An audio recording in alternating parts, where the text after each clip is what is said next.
At ito na guys, luto na ang ating tahong na may kangkong, talong at gata. Ganyan. Pag kumulo, kahit na hindi kumulo, basta pag makita natin na medyo bumuka na, pwede na natin tanggalin sa tubig.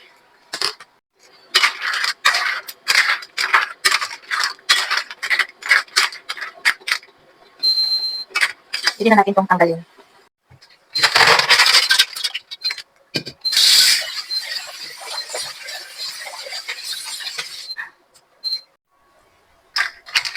Tanggalin ko sa shell para pagkakain na mabilis na lang. Hinugasan ko na pala siya kanina bago ko pinakuluan. Binabad ko muna siya sa tubig ng mga 30 minutes. Tapos binalawan ko ng ilang pieces. Hindi ko na siya nabidyohan dahil nalubat ang aking cellphone sa dami ng inedit ko. Mga bata kasi hindi kumakain ng itong tahong. Kaya magluluto ako ng fried chicken mamaya. Lagyan ko ng sour cream. Paborito nila kasi yung lalo kapag nasa labas kami, pupunta kami sa mga pagkain ganun. Ang order nila yung chicken na mayroong sour cream o di kaya cheese.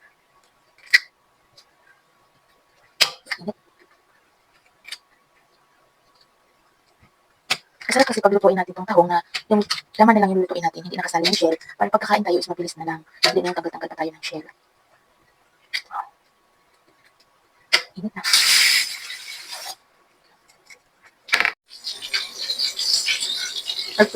Pirituhin ko pala muna yung talong bago natin igisa yung tahong.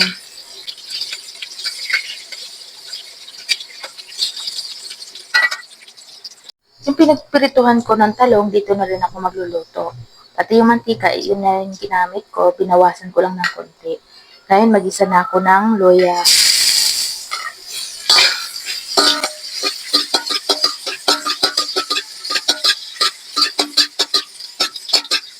Ngayon, isunod ko naman yung bawang at saka sibuyas. Ngayon, isunod na natin yung tahong.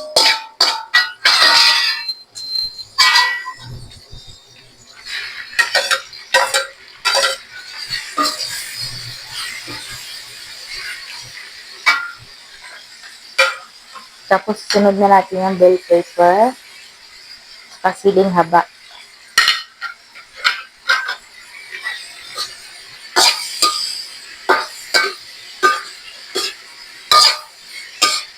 Ilagay tayo ng paminta, asin,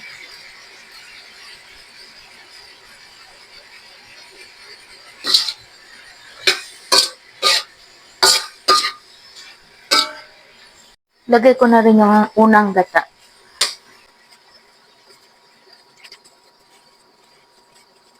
Halo-haloin. Maglagay din ako ng chicken cube.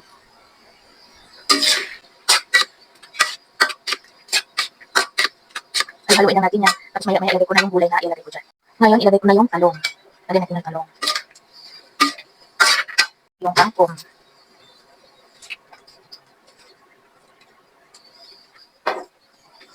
Halo-haloin na natin. Huwag natin siyang takpan guys para hindi siya magtubig. Para hindi magkaroon ng katas yung talong. Masarap kasi pag medyo tuyo yung ating tahong na may kangkong. Kung meron pa kayong kangkong, pwede nyo pang dagdagan. Antayin natin siyang maluto.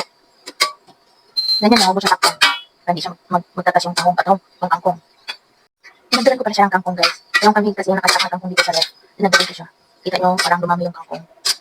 Masarap kasi talaga pag maraming gulay. Lahat ng mga kinakain natin masarap pag maraming gulay. Halo-haloin natin to. Tapos hayaan lang din ulit. Pag sa tingin nyo naluto na yung kangkong, ay pwede nang kainin. Lalo itong mas masarap guys kapag kinabukasan nyo kainin. Mas masarap pag kinabukasan kainin itong tahong na may gata at may kangkong. Mas malasa. Yan. At ito na guys, luto na ang ating tahong na may kangkong, talong at gata. Ganyan naman gaano ka-creamy yung sauce. Pag tinakpan to siya guys, magtubig na yan. Mas masarap kasi kapag medyo yung gata lang talaga ang magiging sauce niya. Yung pati katas ng gulay is wala. Ito na to.